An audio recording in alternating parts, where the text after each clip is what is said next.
Gracias por acompañarnos al Descubierto. Les saluda Endrina Yepes. Continuamos en este camino rumbo a la Asamblea Nacional Constituyente, contrastando opiniones. En el día de hoy, en nuestro espacio, estarán como invitados Enrique Márquez, diputado ante la Asamblea Nacional en representación de la Unidad por el Estado Zulia. Y en la próxima parte tendremos también aquí en el estudio con nosotros a Jesús Farías, quien es candidato a la Asamblea Nacional Constituyente.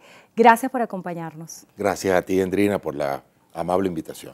Es muy interesante revisar los ánimos dentro de la mesa de la Unidad Democrática cuando ya se emprende esta cuenta regresiva hacia la Asamblea Nacional Constituyente. Ha habido voces escépticas que aseguran que este proceso electoral no se va a llevar a cabo. Sin embargo, distintos representantes del Ejecutivo Nacional son enfáticos en esta consigna: la constituyente va. Para Enrique Márquez, ¿qué va a pasar este 30 de julio? Mira, yo creo que hay que analizar bien los tiempos que estamos viviendo. Estos son tiempos muy difíciles para el país, sobre un sustrato de crisis, pesadilla económica, de una calidad de vida desmejorada de todos los venezolanos, todos, aquí no se ha salvado a nadie. Se sitúa ahora una crisis política terrible, motivado a esa propuesta de Asamblea Nacional Constituyente espuria que ha hecho el presidente Nicolás Maduro. Esa constituyente, Endrina, no es para el pueblo, no es para el PSUV ni siquiera, no es para el chavismo, ninguno gana.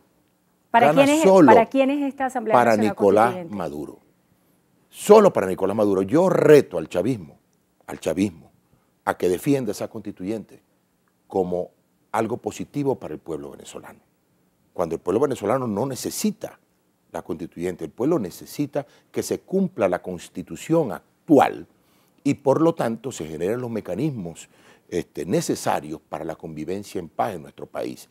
Quien abona a la violencia, quien abona al desencuentro, quien abona a la crisis es el gobierno cuando no entiende lo que realmente está ocurriendo. Hay un pueblo que se cansó de vivir mal, un pueblo que está desesperado por vivir mejor, que sale a la calle, que protesta, buscando ¿qué? Fíjate tú, ¿cuál es el origen de la protesta que ya hoy lleva 86 días en la calle la gente?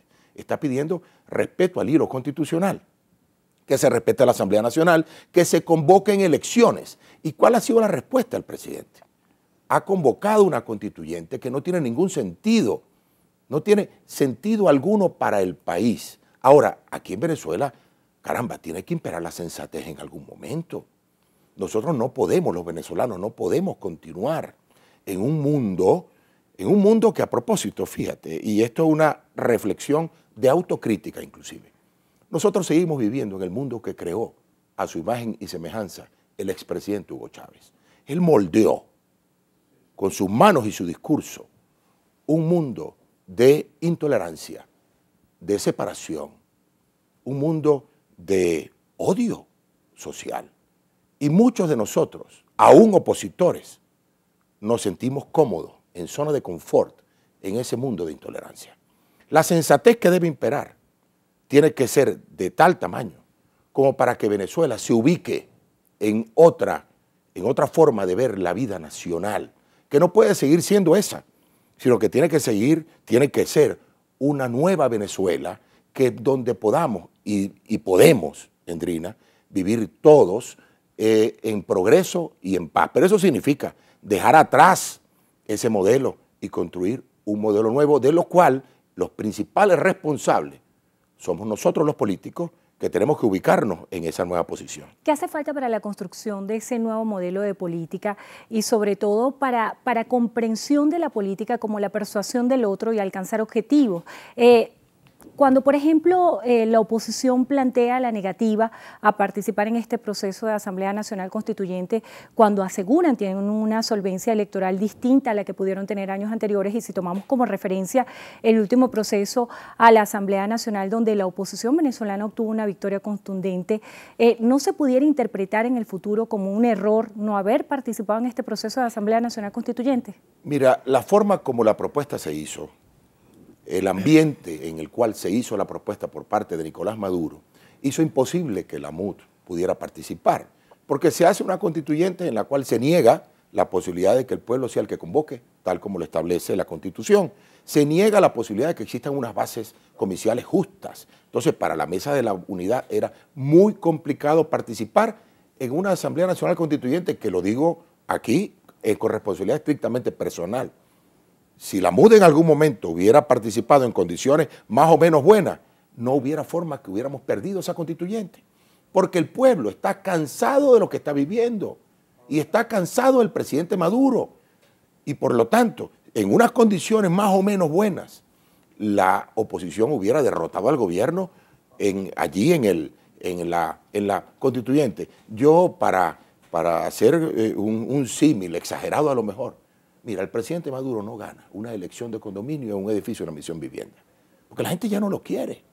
De tal manera que hay que entender eso para entender que somos mayoría en el país quienes queremos un cambio y que hay una minoría cada vez más pequeña que es ni siquiera el chavismo, sino que es el madurismo alrededor del presidente, que quieren quedarse ahí a pesar de que la gente ya no los quiere. Ahora bien, yo siento que hay una oportunidad para el pueblo de detener esa constituyente. ¿Cuál sería esa estrategia? La unidad nacional. La unidad nacional. Hay que dejar a Maduro solo con esa propuesta. Y yo le hago un llamado por esta vía al PSV, porque el PSV no gana con esto. El PSV no gana para nada, porque Maduro está subiendo el costo de su salida. Va a salir muy mal de la presidencia, peor de lo que está hoy, porque la constituyente es una propuesta de violencia, es una propuesta para romper al país en dos, y eso no puede seguir ocurriendo. El PSV no puede avalar esto. El PSV tiene que estar consciente de que su responsabilidad histórica es construir un país y no eternizar en el poder a un hombre. Y en esto, el llamado es al PSV, el llamado es al chavismo, el llamado es a la oposición, el llamado es a todo el país a que construyamos en estos días una unidad nacional de tal tamaño que el presidente de la República, Nicolás Maduro, y su camarilla entiendan que la constituyente es absolutamente inviable y que no ayuda para nada a Venezuela. Ahora, eso se construye con política. ¿De qué forma? ¿De qué forma se canaliza esa estrategia política y cuáles serían los pasos a seguir? Porque la hoja de ruta que ha trazado la oposición venezolana comprende acciones de calle, comprende una serie de elementos. Esta semana se trazó una hoja de ruta con 10 puntos donde se invoca los artículos 350 y 333 de la Constitución Nacional para desconocer cualquier modificación a la Carta Magna. ¿Cómo establecer una hoja de ruta para instrumentar esa estrategia que usted plantea de unidad nacional? Mira, el invocar el artículo 333 y 350 fue inevitable, porque los abusos que está cometiendo el gobierno son de tal magnitud que lo ubica fuera de la Constitución, al gobierno, al Poder Ejecutivo, al Poder Judicial y debo decir al Poder Electoral. Los coloca fuera de la Constitución.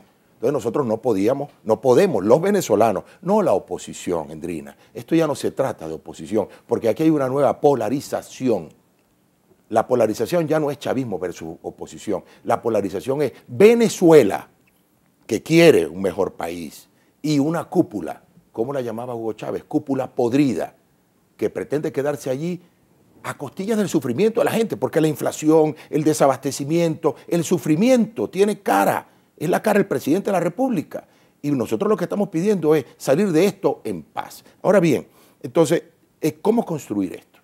Bueno, se construye en función de la política de altura que el pueblo venezolano está esperando. Yo no tengo ninguna duda que el pueblo venezolano no quiere seguir colocando los muertos, colocando a sus hijos muertos en las calles. Tiene que haber una política de altura de ambos bandos que permita un mínimo entendimiento para decir ya basta. ¿Cómo hacer esto? Porque se ha planteado la idea de diálogo, se le ha llamado también negociación. ¿Por dónde comenzar? ¿Quiénes serían los interlocutores por parte de la Mesa de la Unidad Democrática? Porque hay muchas voces que tienen criterios distintos y contrastantes ampliamente. Yo creo que esto tiene que empezar por la sociedad. Fíjate tú, una propuesta de la sociedad venezolana. Por eso yo debo decir que la creación del Frente para la Defensa de la Constitución y la Democracia que dirige el doctor Ricardo Conbellas es el germen de esa unidad que, en mi opinión, tiene que nacer en Venezuela. Es decir, la sociedad venezolana no puede resignarse a seguir viviendo de esta forma y tiene que inclusive hacerle un planteamiento claro a la sociedad política para que la sociedad política pueda enrumbarse en el camino de un mínimo entendimiento, lo cual no significa claudicación, porque hay que ver lo que está ocurriendo en Venezuela y la razón que tiene el pueblo y la razón que tiene la oposición para plantear lo que está planteando y las razones que tenemos para seguir jugando en el tablero de la presión de calle. Ese tablero no hay que dejarlo, pero tampoco hay que abandonar el de la presión internacional, que es importantísimo. Tampoco hay que abandonar el tablero de un posible entendimiento, porque ¿a qué lleva el entendimiento? Lleva a una ruta compartida para lograr efectivamente el cambio político que el país está demandando y exigiendo. En esos planteamientos que usted hace está presente el escenario internacional. Esta semana en el escenario de la OEA, la canciller califica que se obtuvo una victoria política en todo lo que es la política internacional en cuanto a que no se llegó a un consenso definitivo en torno a los planteamientos que había para dar respuesta a la crisis venezolana. Y también hay declaraciones y frases muy contundentes de la fiscal general de la República, quien ha hecho afirmaciones como esta. Voy a citar: Venezuela corre el mayor peligro de su historia republicana, las instituciones no pueden ser para atemorizar a los ciudadanos. ¿Está la fiscal actuando como una vocera de la oposición o está actuando apegada a derecho? Comienzo por lo de la OEA. Para mí, y hablo en términos como diputado y como ciudadano, la OEA ha demostrado la insensibilidad institucional frente a lo que ocurre en Venezuela. No tiene un mecanismo real para atender casos como el nuestro, que hay una crisis humanitaria sin precedentes, donde hay 30 millones de venezolanos que están sometidos a una crisis de alimento y medicina terrible, y sin embargo la OEA no puede hacer nada. ¿Por qué no puede hacer nada? Porque no tiene los mecanismos, y ahí lo que hay es sensibilidad frente a la posición del gobierno. La OEA gana el gobierno y pierde el pueblo de Venezuela, por lo tanto la OEA desafortunadamente no nos sirve para lo que queremos. Ahora bien, con respecto a la fiscal, mira, yo creo que es una posición valiente de la señora fiscal el defender la Constitución de la manera como lo está haciendo. Y yo creo que el pueblo venezolano, el pueblo tiene que agradecerle su posición, porque en momentos como este de crisis económica, social, política y moral, es muy importante que todos nos encumbremos y que ejerzamos nuestro papel. Otro gallo cantaría en Venezuela. Si así como la fiscal actúa en independencia, defendiendo lo que piensa y defendiendo la Constitución, lo mismo hiciera el Defensor del Pueblo, lo mismo hiciera el CNE, lo mismo hiciera el TSJ.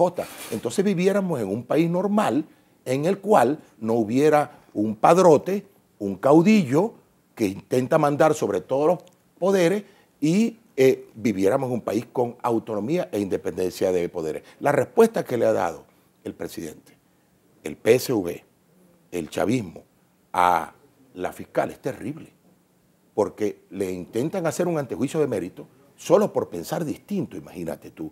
Imagínate el mundo que quiere construir Maduro en Venezuela, y ese mundo es el que nos tiene que a nosotros que llamar a construir el propio, el mundo de progreso, la Venezuela de paz y progreso que todos queremos. Diputado, esta semana hubo cambios importantes dentro del gabinete. Muchos de los ministros se separaron de sus cargos, entre ellos la canciller Delcy Rodríguez, hoy es canciller Samuel Moncada, para incorporarse a la Asamblea Nacional Constituyente. ¿Cómo interpreta la oposición este movimiento de fichas? ¿Cómo interpreta los cambios en el alto mando militar y la ratificación del ministro de la Defensa? Vamos a hacer una breve pausa y después continuamos al descubierto conversando con el diputado ante la Asamblea Nacional, Enrique Márquez.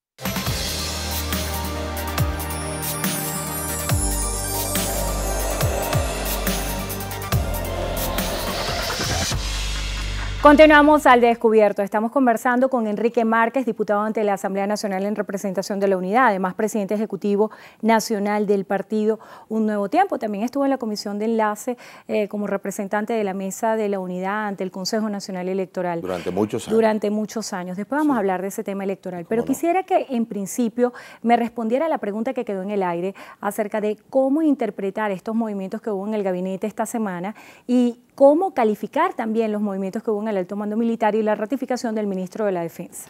Mira, con respecto al gabinete, inicialmente, esos son enroques de más de lo mismo. Ahí no hay caras nuevas, tampoco hay ideas nuevas. Es importante porque no solo las caras y el porte de la gente, sino las ideas. Ahí están imperando las mismas ideas que quebraron a Venezuela. Las mismas ideas y los mismos hombres y mujeres que han acabado con nuestros alimentos, con nuestras medicinas, que han acabado con nuestro país. De tal manera que poco podemos esperar de un gabinete que no renueva sus ideas y sus planteamientos frente al país y mantiene los mismos hombres y mujeres que han sido capaces de acabar con Venezuela. Con respecto al alto mando, la verdad es que yo debo hacer una confesión. No soy muy amante del estudio militar y de la gente que hay en la Fuerza Armada y todo esto, porque mi construcción y la construcción de mi partido es de la República Civil. Los civiles gobernando a Venezuela, que es lo que establece la Constitución. Sin embargo, debo decir que me preocupa mucho que la Fuerza Armada sea utilizada para atornillar a un sector político en el poder. Me preocupa mucho como ciudadano que los militares que están llamados a ser, digamos, los defensores de la soberanía, los defensores máximos de la seguridad del pueblo, entonces estén dedicados a apalancar a un presidente de la República. Yo creo que la Fuerza Armada tiene que reflexionar, el alto mando tiene que reflexionar, porque se debe no al gobierno, se debe a la Constitución y se debe al pueblo. En estos momentos de crisis, el salvavidas de Venezuela es la Constitución. Es el salvavidas que tenemos que agarrarnos todos para soportar esta zozobra en la cual estamos. Y si la Fuerza Armada hace suya la Constitución, y si la oposición la hace suya, y si el chavismo la hace suya, y respetamos sencillamente la Constitución, que es lo que yo le pediría a este nuevo alto mando. Respeto a la Constitución y no respeto a los lineamientos de un sector político. Diputado, la Constitución del 99 se ha convertido en un pacto social que ha conglomerado tanto a oficialismo como a oposición venezolana. Muchas voces del oficialismo cuestionan que hoy líderes de la oposición que en algún momento rechazaron a la oposición del 99 la defiendan. ¿Cómo se puede interpretar esto? Mira, porque es la que aprobó el pueblo. El pueblo no es ni de un lado ni de otro, el pueblo toma sus decisiones. En este caso, el pueblo tomó la decisión en el año 1999 con mayoría aplastante de tener una nueva constitución. Y como diputado, por ejemplo, yo juré respetarla y estoy en pleno ejercicio de ese juramento. Y los venezolanos tenemos que respetarla porque es el contrato social que nadie puede cambiar a su imagen y semejanza. ¿Qué es lo que quiere el presidente de la República, Andrina? Quiere hacerse un flujo a la medida de una constitución que le permita, ojo, que le permita seguir en el poder, a pesar de que el pueblo ya no lo quiere. Imagínate tú lo que eso significa. Es cambiar la ley para que me beneficie yo mismo. Eso es imposible de aceptar. Es una violación a la paz, a la convivencia y a la Constitución. ¿Qué está en juego con esta nueva redacción de una nueva Constitución? Bueno, mira, ellos mismos lo han dicho. Ellos han dicho que pretenden cambiar la estructura del Estado, que pretenden, me imagino que generarían ellos. Imaginémonos a un Diosdado Cabello dirigiendo la ANC y acabando con el Estado federal y generando el Estado comunal. Imaginémonos también la posibilidad, eso significa que ya no hay ni gobernadores ni alcaldes. Imaginemos también... O sea, que estarían en juego las elecciones de gobernadores previstas para el 10 de diciembre, pues yo no tengo duda de que la Asamblea puede, abusando de la Constitución y tomando decisiones que no le corresponderían, pero como el gobierno nos tiene acostumbrado a esto, pudiera generar este tipo de cosas, de impedir las elecciones, porque hasta ahora, ¿qué es lo que ha ocurrido, Andrina? Las elecciones no se hicieron, las de gobernadores, en diciembre del año pasado, porque el gobierno se había perdido. Si las hiciera en diciembre, ¿qué va a ocurrir? Van a perder todas las gobernaciones. no es porque la oposición sea la estrella brillante en el firmamento venezolano, no, es que la gente está hastiada de lo que está ocurriendo. Entonces va a elegir gobernadores diferentes a lo que hay ahora. Y yo dudo que esta clase política que nos dirige esté dispuesta a eso. Ahora, ¿quién tiene que intervenir para que esto ocurra? El país. Por eso yo creo profundamente en el país y en la sociedad venezolana, que nosotros podemos parar esta locura constituyente si nos unimos todos. Mira, cuando el pueblo se une es como un río crecido, nadie lo puede parar y tenemos que trabajar en esa construcción. ¿Cuáles pudiera considerar han sido los logros de los más de 80 días de protestas que se han llevado a cabo en contra del gobierno? Primero tengo que lamentar el saldo negativo, porque no puedo hablar positivamente de un proceso en el cual han caído ya tantos jóvenes, tantos muchachos nuestros. Es terrible lo que ha ocurrido y todos los venezolanos tenemos que tener el corazón arrugado por eso, primero que todo. Segundo, creo que el logro ha sido fundamental el ir generando sensibilidad aún en las personas que han apoyado tradicionalmente al gobierno. Eso ha sido un logro importantísimo. También la solidaridad internacional, la opinión casi unánime internacional acerca de lo que ocurre en Venezuela. Por primera vez se reúnen 20 votos en la OEA que dicen, mira, lo que está ocurriendo en Venezuela es inaceptable. ¿Qué va a pasar con la Asamblea Nacional? Bueno, mira, la Asamblea tiene que continuar. Ahora, tenemos si se llegase a instalar la constituyente, que es lo que estamos trabajando para que no ocurra, entonces ahí hay una contradicción y veamos cómo se resuelve, pero en un Estado de Derecho y de vigencia de la Constitución, la Asamblea tiene su papel. ¿Qué ha sido el error del gobierno inicial? El desconocer eso. Se nos está agotando el tiempo y en esta parte final del programa yo quiero que usted me responda brevemente a cada uno de los planteamientos que le voy a hacer para contrastar con el próximo invitado. Bueno, cuando piense en la Asamblea Nacional Constituyente, ¿cuál es la primera idea que viene a su mente? violencia. Una palabra que defina a Venezuela. Paz. ¿Qué deben esperar los venezolanos en los próximos días? Confusión. Un mensaje a los venezolanos que están fuera del país. Que regresarán pronto. Un mensaje para los que estamos aquí. Que tenemos que comprometernos más. Un personaje que lo inspire. Mandela. Un libro. 100 años de soledad. Una palabra o un axioma de vida. Paciencia. Enrique Márquez, diputado ante la Asamblea Nacional en representación de la Unidad, también presidente ejecutivo nacional de Un Nuevo Tiempo. Gracias por estar con nosotros al descubierto y compartir con nosotros y con la audiencia cada una de sus ideas. Gracias por estar con nosotros y gracias a ustedes también por habernos acompañado. En la próxima parte estará aquí en este mismo escenario Jesús Faría, quien es candidato a la Asamblea Nacional Constituyente. Vamos a escuchar cada uno de sus planteamientos.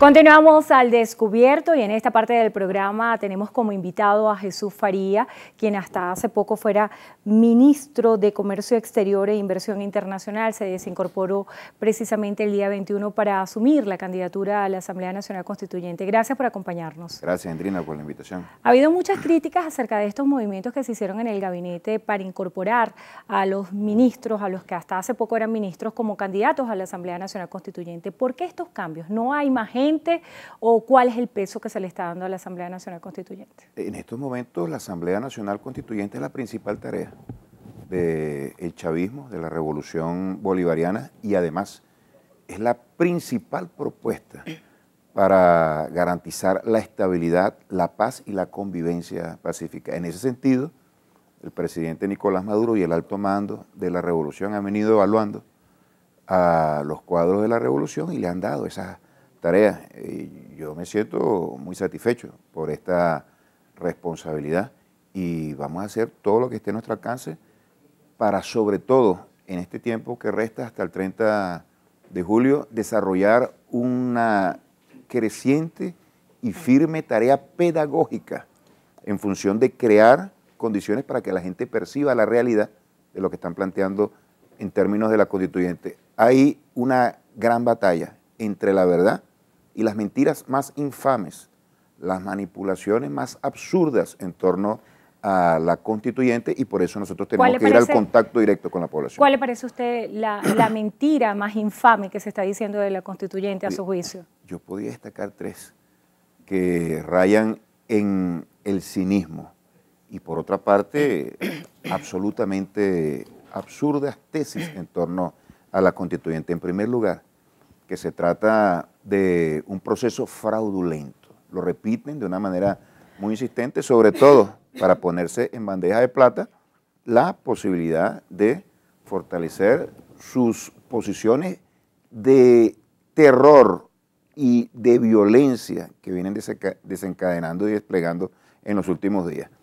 Llaman fraudulento un proceso que está perfectamente establecido, incluso sus mecanismos en la Constitución. Aquí está la Constitución, el artículo 348, plantea de una manera taxativa, clara, directa, sin absolutamente ningún tipo de posibilidad de interpretación, que el presidente de la República puede convocar a la Asamblea Nacional Constituyente, así como también lo puede hacer la Asamblea Nacional con las 2/3 partes, así como también lo pueden hacer los cabildos, y así como también lo puede hacer el pueblo a través del 15% de la firma. Aquí lo ponen.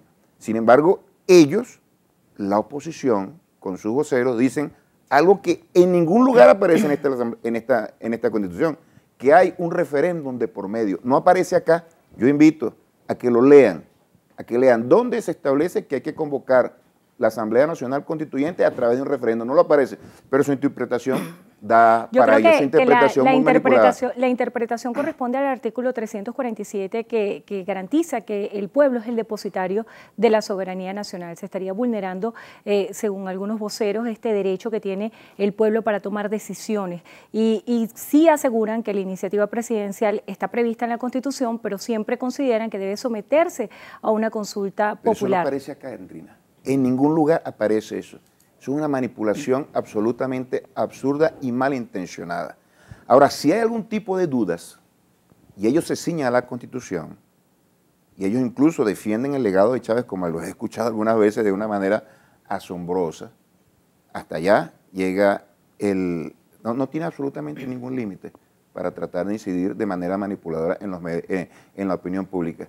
Entonces, que acudan al Tribunal Supremo de Justicia, quien es el ente que puede resolver cualquier tipo de dudas en la interpretación de la Constitución. No son ellos no se pueden arrogar esa facultad y después confunden a la opinión pública con una comparación histórica que no tiene absolutamente ningún lugar en este contexto. Dicen que el comandante Chávez convocó a un referéndum para preguntarle al pueblo, consultarle en relación a la Asamblea Nacional Constituyente. Efectivamente lo hizo así, pero por ningún momento, en ningún lugar dicen que la Constitución del 61 no planteaba la figura, no contenía la figura de la Asamblea Nacional Constituyente y mucho menos el tema medular de la democracia, del poder originario. Por eso tuvo que ir el comandante Chávez a un referéndum. ¿Y a quién le consultó? Para resolver esa duda, ese vacío legal y de poder que existía, al Tribunal Supremo de Justicia para el momento, que era la Corte Suprema de Justicia. Entonces, si quieren jugar limpio, de verdad se tienen que fundamentar en hechos reales y en la verdad. Y nosotros vamos a una campaña para tratar de sepultar toda esta campaña terrible de mentiras que se está desarrollando en torno acerca de la esa Asamblea Nacional campaña. Constituyente. La campaña de los candidatos, entiendo, está prevista del 8 al 27 de julio y usted al principio de su ponencia hablaba del carácter pedagógico que tienen que tener cada uno de los candidatos. ¿Cómo hacer pedagogía? ¿Cómo explicarle a la gente en el medio de un escenario económico y una crisis social tan complicada, en el medio de desabastecimiento, de falta de medicamentos, que la solución es una salida política cuando están esperando realidades y respuestas concretas a cada uno de sus problemas? Bueno, en primer lugar le vamos a demostrar que hay una guerra económica de por medio que no solamente atenta, sino que ha golpeado durísimamente los niveles de bienestar alcanzados por el pueblo venezolano. Y después les vamos a decir que hay un modelo económico en crisis que nosotros tenemos que sustituir por un modelo productivo. Y aquí se plantean dos cosas, una de carácter coyuntural y otra de carácter estratégico. En estos momentos, todas estas acciones de terror, de violencia, que atentan en contra de la convivencia pacífica del país, es parte de este esfuerzo para seguir desestabilizando la situación económica del país, la campaña mediática terrible que hay en el exterior, la vocería que ejercen altos funcionarios del Estado, de la Asamblea Nacional Venezolana, que es parte del Estado, y de la oposición venezolana, para ahuyentar inversiones, para ahuyentar y deteriorar los negocios y la capacidad de realizar negocios nuestros fuera del país. Eso es una cosa. Los sabotajes que se están realizando en torno a los servicios públicos, tratar de paralizar al país, todos los obstáculos que se están poniendo para la distribución de los alimentos y los medicamentos. Es decir, es parte de la guerra económica esto que estamos viendo en los 70 días, que no tiene nada que ver con la protesta pacífica ni con la protesta democrática. Nosotros estamos proponiendo la Asamblea Nacional Constituyente para el encuentro, para de una manera civilizada y democrática poder resolver los problemas del país. Nosotros, en el marco de la Asamblea Nacional Constituyente, en el amplio debate democrático que ahí se plantea, estaríamos dando un aporte fundamental para la mayor estabilización del país, para arrinconar a los violentos, y de esa manera estaríamos desactivando nosotros un proceso que atenta en contra de la recuperación económica del país. Y el otro tema, que seguramente lo vamos a tocar más adelante, Endrina, es la propuesta nuestra. En el ámbito económico, así como también tenemos en lo social, en lo jurídico, etcétera, en lo económico, ¿cómo vemos nosotros el futuro para recuperar a esta economía y para transformarla de cara a los grandes retos de la nación? ¿Por qué es necesario la redacción de un nuevo texto constitucional para tomar esas medidas económicas? Mira, es fundamental. Tú lees esta Constitución, que fue elaborada, escrita, votada, aprobada en el año 99, pertenece a una época de la historia del país. Una revolución acelera de una manera muy importante todos los procesos históricos. Aquí no está contemplado el modelo económico que está llamado a sustituir lo que nosotros conocemos históricamente como el rentismo, la era petrolera del país. No está. Aquí ¿Cómo no debería ser, a su juicio, ese nuevo modelo económico? ¿Un modelo comunista, un modelo comunal? Sí, ¿Cuál debería ser ese modelo económico? Nosotros hemos trabajado intensamente este tema.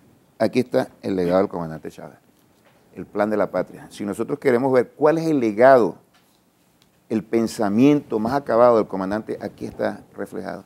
Y aquí también está diseñado y elaborado el modelo económico de nuestro país, sin manipulaciones y sin tergiversaciones de ninguna naturaleza. Por cierto, esta es otra de las grandes mentiras que se ha dicho, que nosotros queremos sepultar el legado del comandante Chávez con una nueva... ¿Se quiere suprimir la propiedad privada? No, nosotros buscamos una economía mixta, una economía donde el Estado tenga el rol rector, diseñe la línea estratégica y exista un poderoso sector privado, pero no un sector privado parasitario, un sector privado productivo, que invierta, que compita. Y con esos dos músculos, donde también está incluido el capital extranjero, al cual le abrimos las puertas para que vengan a invertir, pero no para el saqueo del país, sino para que siembren los elementos fundamentales para el desarrollo, nosotros iríamos a la búsqueda de sustituir importaciones, iríamos a la búsqueda de promover nuevas exportaciones, diversificar la exportación, la economía nacional. La palabra clave es la industrialización con una clara orientación a la exportación. Y los trabajadores jugarán un papel vital, se incorporarán de una manera masiva a la administración, a la planificación, y por supuesto tendremos que abrirle espacio a los sectores comunales, sectores populares que se cuentan por millones, que no solamente están deseando desarrollar unidades productivas, sino que lo necesitan para garantizar su sustento. La última idea, permíteme finalizarla, para garantizar su sustento y sobre todo para contribuir al desarrollo del país, a un tema tan fundamental en estos momentos que se puede expresar en la soberanía alimentaria. Vamos a hacer una breve pausa y al regreso yo creo que usted me responda cómo está la conexión con esos sectores populares que hoy en día, en el medio de la crisis, parecieran ser los más vulnerables, una crisis que ha permeado a todos los venezolanos. Vamos a hacer una pausa y continuamos al descubierto, comenzando con Jesús Faría, candidato a la Asamblea Nacional Constituyente.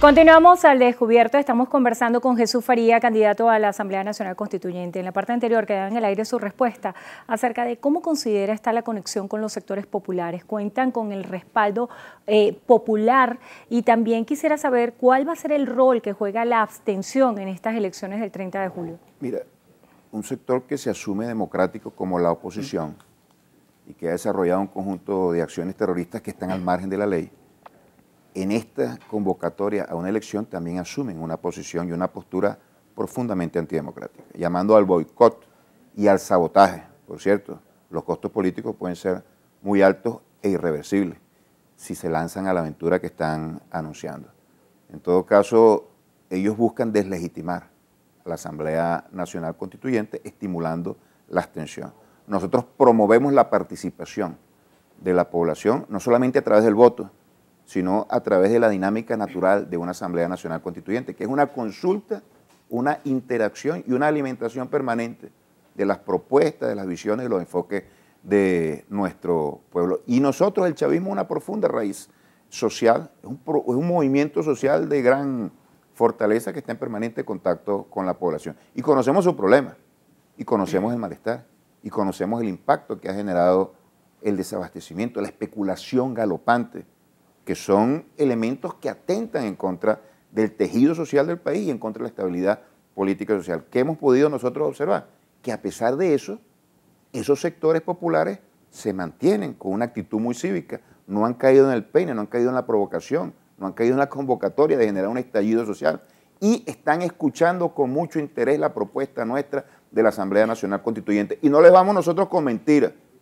La demagogia siempre fue un instrumento para dominar al pueblo frente a sus adversidades. Nosotros no le vamos a decir a nuestro pueblo que a través de la Asamblea Nacional Constituyente se van a acabar las colas y se van a resolver todos los problemas de abastecimiento. Eso es lo que hace la oposición. Lo prometieron en las elecciones parlamentarias y lo están diciendo ahora. Solamente con elecciones se puede resolver el país. Aquí están unas elecciones, y no cualquiera, unas elecciones que generan y traen consigo un órgano con poderes plenipotenciarios para ponerle bandeja de plata a lo que ellos quieren hacer, arrasar con todas las conquistas sociales del chavismo y transformar el Estado de Derecho y la institución del Estado venezolano. Aquí hay una proposición que hace el chavismo y la oposición no la ha aceptado, no está dispuesta a eso. Y tú te preguntarás por qué no lo hacen. Sencillamente porque no tienen un enfoque, un programa democrático para enfrentar esta crisis. Están convencidos de que a través de la violencia pueden derrocar al presidente Nicolás Maduro. Nosotros vamos con la democracia y ellos van con un plan subversivo para derrocar a un gobierno, algo absolutamente antidemocrático. Y nosotros le vamos a ir a la oposición a nuestro pueblo con la verdad. Esto es lo que se puede hacer con la Asamblea Nacional Constituyente. Esta es la contribución actual, inmediata, que se puede lograr con la Asamblea Nacional Constituyente, pacificar el país, desarrollar un método democrático para dirimir las grandes diferencias que pueden existir en la sociedad venezolana y sobre todo diseñar un plan. Un último comentario. Con esta Constitución se plantearon muchas cosas, muchas propuestas que no estaban contempladas en la dinámica social y política de nuestro país. Y se desarrolló en aquel momento un debate y muchos decían, ¿con qué se come eso? ¿Para qué eso? Bueno, aquí está. Pero en este muchas caso, cosas se concretaron en realidad. En este caso, ¿quién es el interlocutor de este debate cuando la oposición venezolana no está participando en este proceso? ¿Cómo garantizar las voces distintas y la participación diversa cuando solamente afectos al Ejecutivo Nacional participan en este proceso de Asamblea Nacional Constituyente? No es totalmente cierto eso. Hay sectores de la oposición que están participando. Y ¿Quiénes son? Sectores de la oposición que incluso se entrevistaron con la comisión presidencial que los convocó a diferentes sectores de la oposición. La oposición no solamente es la MUT. Tú sumas todos los porcentajes de aceptación que tienen esos partidos y no llega ni a la mitad de lo que tiene el Partido Socialista Unido de Venezuela. La oposición es un sector sumamente heterogéneo, no es monolítico. Y la inmensa mayoría de la oposición o del sector opositor no milita en las organizaciones políticas, de tal manera que hay un espectro muy importante. En todo caso, el hecho de que ellos no participen no deslegitima a la Asamblea Nacional Constituyente. Nosotros vamos a ir a la Constituyente hasta el final. Sería un chantaje que es profundamente antidemocrático. Yo no participo porque no me gusta y eso no puede ser. Nosotros vamos a ir a esa Asamblea Nacional Constituyente. Enrique Márquez, quien es diputado ante la Asamblea Nacional y en este mismo espacio, en este mismo programa, ha dicho que la estrategia de la Asamblea Nacional Constituyente es una estrategia que ni siquiera le pertenece al chavismo, sino es una estrategia del presidente Nicolás Maduro para permanecer en el poder. ¿Qué le responde usted a eso? No, la Asamblea Nacional Constituyente tiene su raíz profundamente en el pensamiento y en la obra del comandante Chávez. Y nosotros vamos a esa Asamblea Nacional Constituyente con la finalidad de seguir profundizando el legado del comandante Chávez.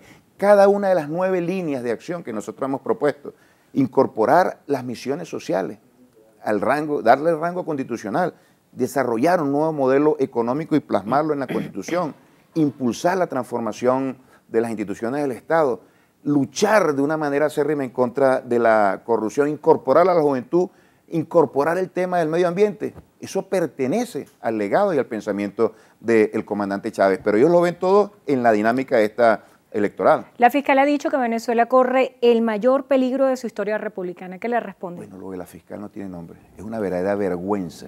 Si algo pone en peligro la estabilidad y el futuro de este país, es la actuación de la fiscalía y de esta fiscal, que no han hecho absolutamente nada de sus competencias y de sus facultades, las han dejado a un lado, y que tienen necesariamente que asumir para detener estas presiones terroristas que se están generando de la oposición. Es un llamado a la fiscalía que se le está haciendo, es un clamor del pueblo para garantizar la paz en este país.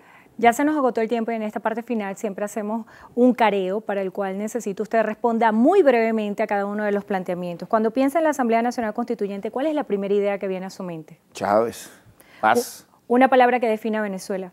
Soberanía. ¿Qué deben esperar los venezolanos en los próximos días? En los próximos días pueden esperar 2 cosas. La arremetida de la oposición terrorista por una parte y por otra parte la fortaleza del chavismo que garantiza la paz y que garantiza la convivencia democrática. Un mensaje a los venezolanos que están fuera del país. Mira, el mensaje fundamental es que Venezuela tiene condiciones prácticamente ilimitadas para el desarrollo. Y el otro mensaje es que los medios de comunicación han contaminado profundamente, permeado profundamente la conciencia de un sector de nuestro venezolano. Es un país que puede desarrollarse y se va a desarrollar. Un mensaje para los venezolanos que estamos aquí. Optimismo.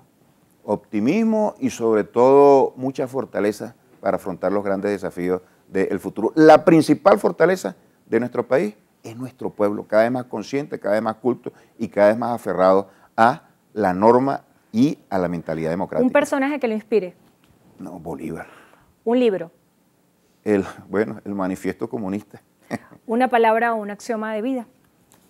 La lealtad es fundamental, la lealtad. La lealtad y la lucha.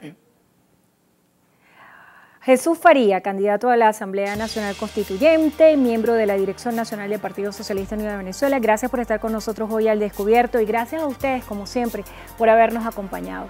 Ellos opinan, ustedes deciden. Que tengan feliz día.